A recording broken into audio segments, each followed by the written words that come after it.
Kung may taong dumating sa iyong buhay at mayroon sila na isang positibong epekto sa iyo, ngunit sa ilang dahilan, hindi sila maaaring manatili. Huwag magluksa sa sobrang tagal.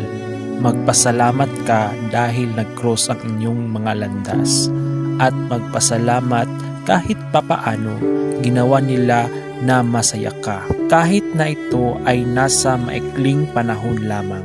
Ang buhay ay nagbabago at ang mga tao ay talagang dumadating at umaalis.